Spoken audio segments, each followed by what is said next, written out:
President Cyril Ramaphosa moved decisively to foil an apparent plot by RNC Secretary-General A.C. Magashule to engineer a parliamentary coup. Magashule's move could have seen crucial parliamentary committee posts going to loyalists, many of them being supporters of former President Jacob Zuma. Committee chairs possess and exercise enormous legislative and oversight powers, controlling how parliamentary committees conduct oversight over ministers and senior government officials.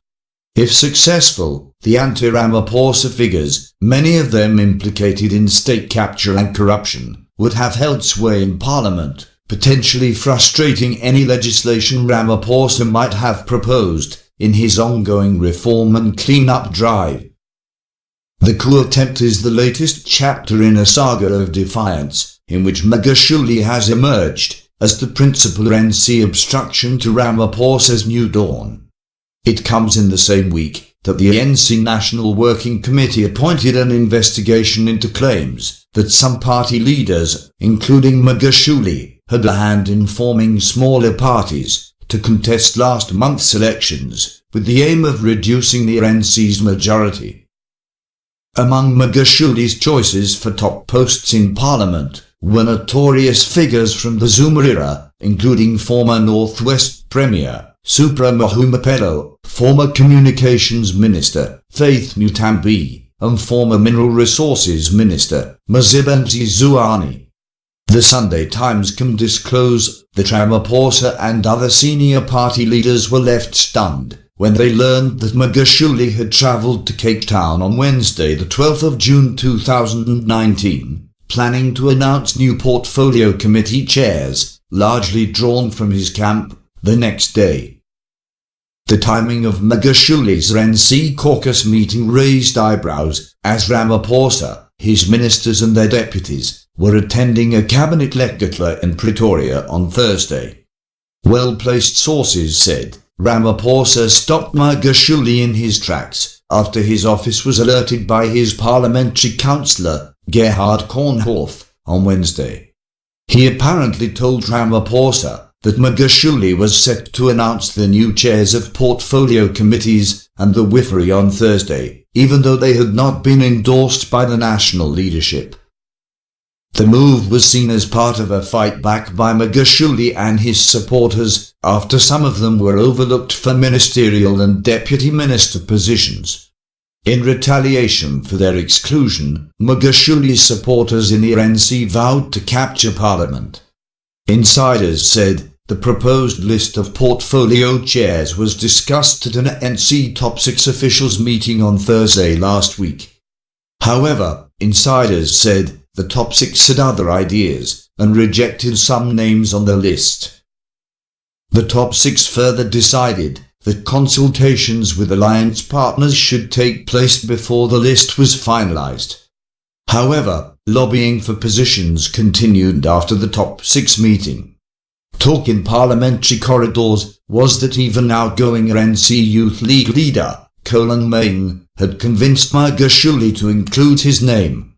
When Kornhoff sounded the alarm on the planned caucus meeting, Ramaphosa's allies feared Magashule might have tampered with the list proposed by the top 6 and would table the original names drafted by his allies. Two sources close to the president and parliamentary insiders said his office ordered RNC Chief Whip Phemi Majadina to halt the caucus meeting scheduled for 10 a.m. on Thursday. Some MPs were in buses transporting them to Parliament when they received notice of the cancellation. There was an impression that he wanted to force through certain names that were not yet agreed upon. Yes, there was a concern that people would be slipped in by the Secretary-General, while the President and his deputy focused on the lecture, said one source. Parliamentary insiders said the National Assembly Speaker, Thandi Modise, who also serves on the National Working Committee, was one of the senior figures who cautioned Magashule about proceeding with the announcement. Modise is also said to have told Magashule that some of the candidates he was pushing were not suitable to lead committees. Magashule did not respond to requests for comment. The Magashule list included Faith Mutambi for Justice Committee, Mazibanzi Zuani for Transport Committee, and Suprema Humapelo for Cooperative Governance Committee. Also on the list were National Executive Committee member Tandi Mahambalala as the new chair of chairs, former Security Minister Bongani Bongo for International Relations Committee, and Joe Mars Wangani for Public Enterprises Committee.